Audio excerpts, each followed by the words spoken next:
Thank you so much for joining me for this oil painting time lapse. This painting is actually very special to me, and I hope you'll stick around to see why.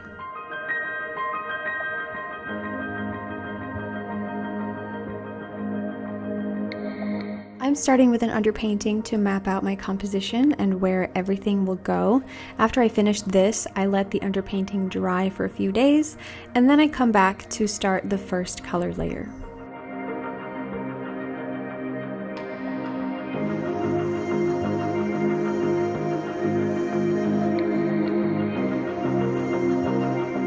This sunset was a peaceful moment during a massive chaotic transition where I uprooted my life exactly a year ago and moved to the opposite corner of the country from Florida to Washington State.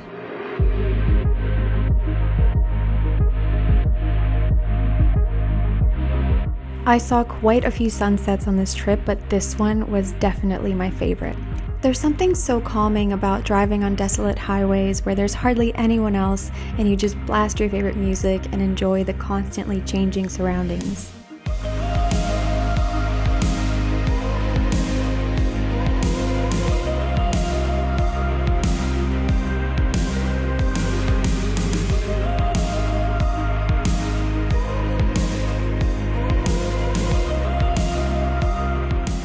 The car I'm painting is actually one of the vehicles that were on this highway in Kentucky. It was a cute little Kia Soul, and I bet you anything that the driver of this little Kia had no idea that their car in that specific moment would ever be immortalized in an oil painting on YouTube. I did really enjoy painting the lights in their car. I like that they sort of match the sunset colors, and I love painting small lights in general. This might have even been one of my favorite parts of the painting. And it also goes to show you that you never really know what can happen. You could be going about your day, driving on a highway, not thinking anything of it, and then your car ends up in some weirdo's oil painting.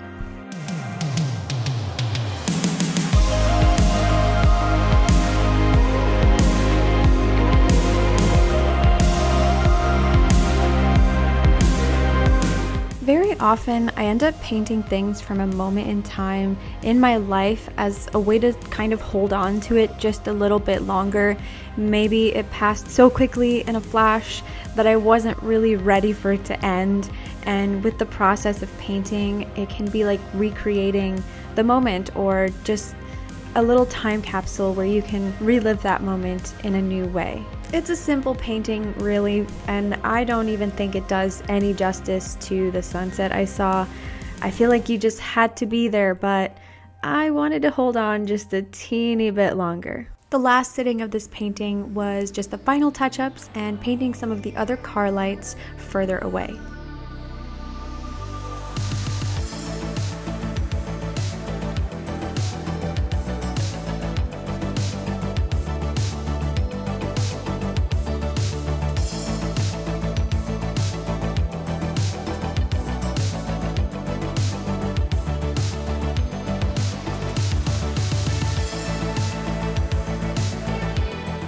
So that's the finished painting, and I wanted the next portion of this video to be all about the trip, which is the reason this painting even exists. It's been a whole year and I still never shared it, so here we go.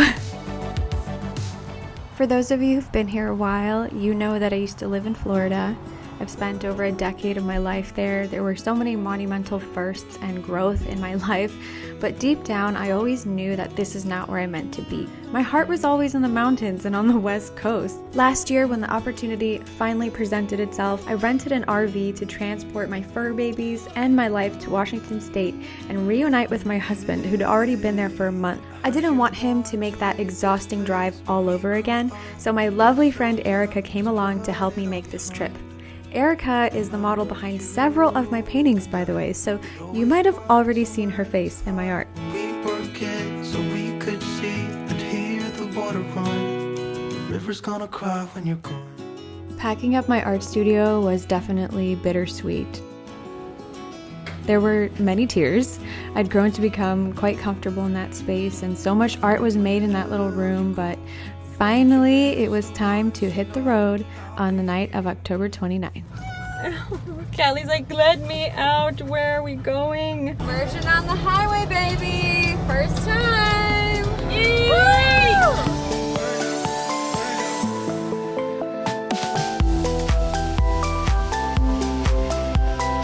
Before getting all the way out of Florida, we stopped to have a snack break, use our kitchen, which we were so excited about, fill up on gas, and also get some rest.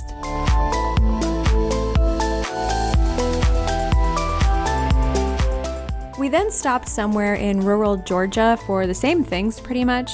I honestly loved having a fridge and a stove on the road. We made vegan corn dogs, and we didn't really do touristy things on this trip because I had my pets with me, but it was still really fun.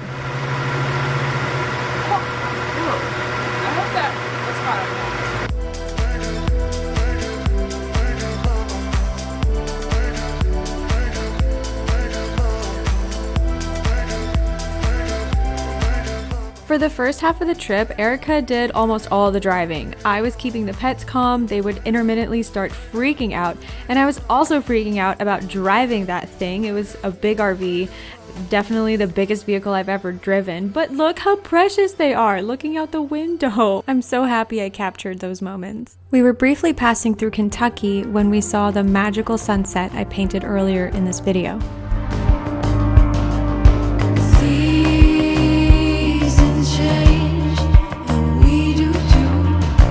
It kept getting more and more vibrant and lit up the entire sky like an inferno.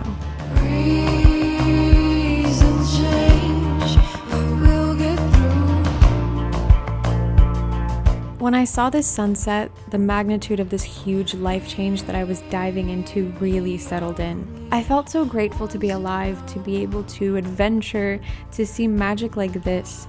It felt like a rare, precious gem accidentally fell into my lap and then vanished quicker than it appeared. I knew in that moment I was going to paint it and not let it go to waste.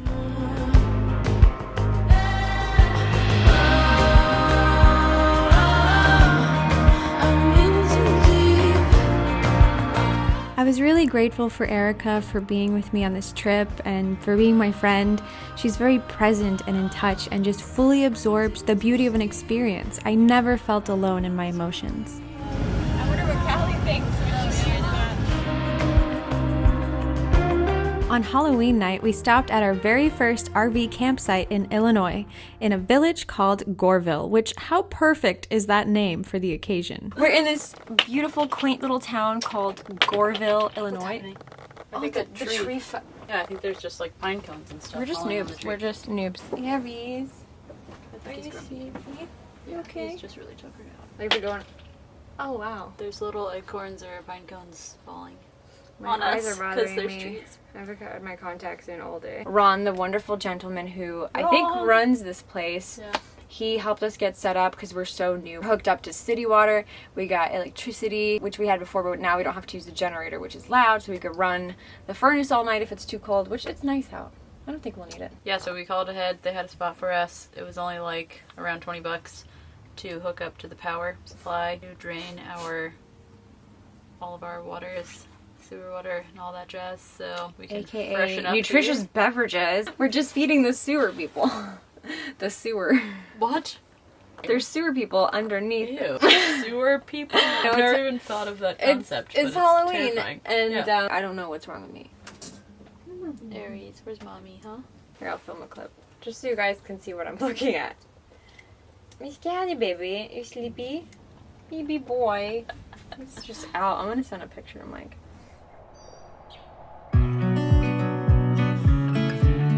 The next morning, we woke up to beautiful autumn trees on a windy, chilly day and started getting ready to continue onward.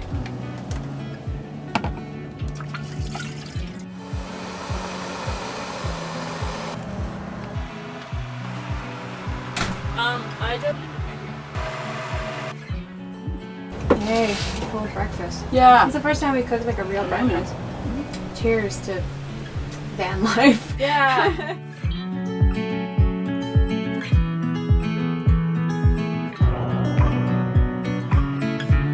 This was a really great campsite, and I wish we could have stayed longer. It's called Hilltop Campground, but eventually we had to keep going.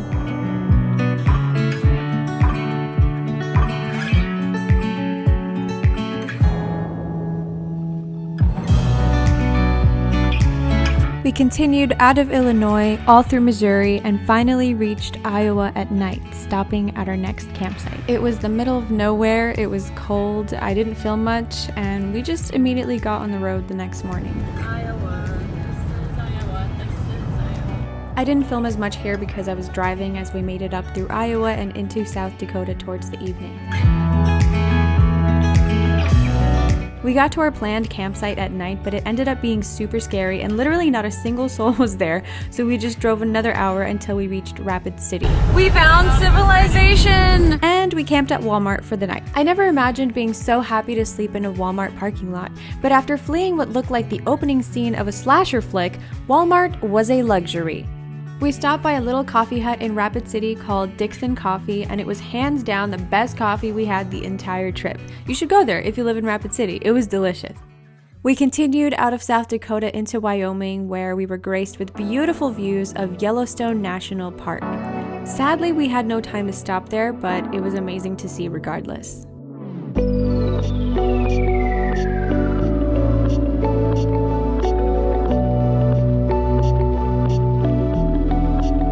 We passed through Wyoming and then entered Montana. Throughout the trip, I didn't really show you the exact amount of times we made small stops for Aries or to get gas, but Erica filmed me walking him on one of our little breaks in Montana, and I thought it was a cute little video of us.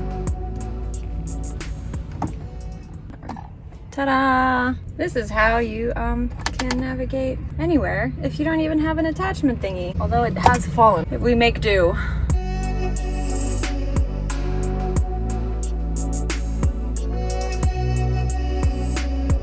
The sunlight slipped away from us as we drove through Montana on I-90, heading to our next campsite. We eventually found ourselves driving through winding mountain roads, surrounded by darkness, which was a bit frightening to say the least. Oh my god, I can't even look over. I can't even look over. It's a giant, deep pit of cold mountain rock that goes down thousands of feet. I'm interested in I've never been so interested in descending. It was so relieving to finally get off that mountain back to civilization. By the time we arrived at the campsite, we were so tired, and I didn't really film until the next morning.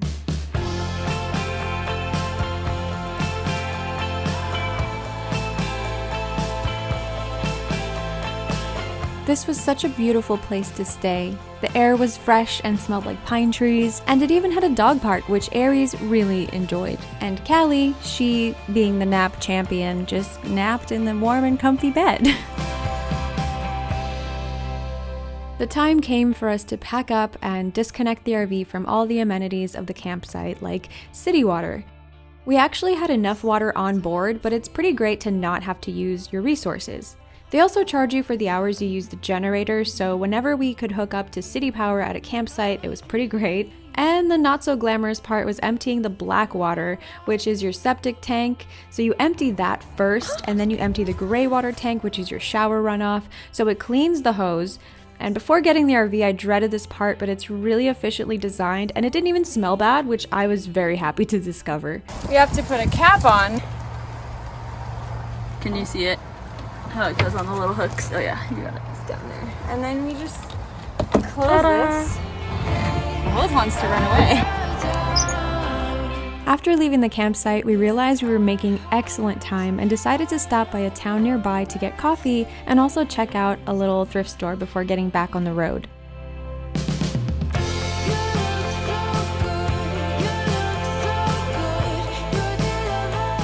Oh, Aries. Hi, buddy. Hi, you good boy. You waited for us? Yeah. Erica is taking Polaroids for us of this pretty street. At this point, we were so close to Washington, and I couldn't believe that the trip was coming to an end very soon. We just had to get through Montana, Idaho, and then we'd be there.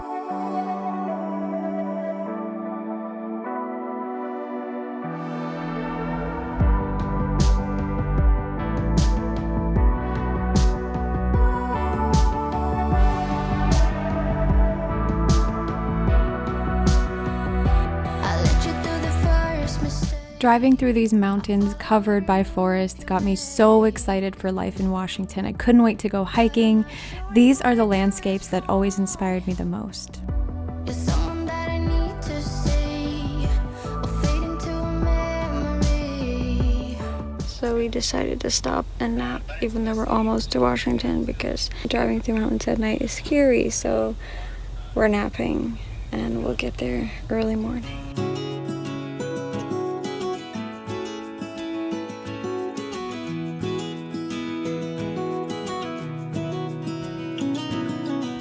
Washington welcomed us with a cozy, rainy greeting, and before I knew it, we arrived, and it was time for me to clean up and say goodbye to our home on wheels. Pretty much done cleaning, so bye RV, thank you so much for everything. You were a good little mobile home. I'm sad. Fill in the tank one last time. I'm gonna miss this vehicle. Gotten emotionally attached to it. Bye RV! Forget so we could see and hear the water run. River's gonna cry when you're gone.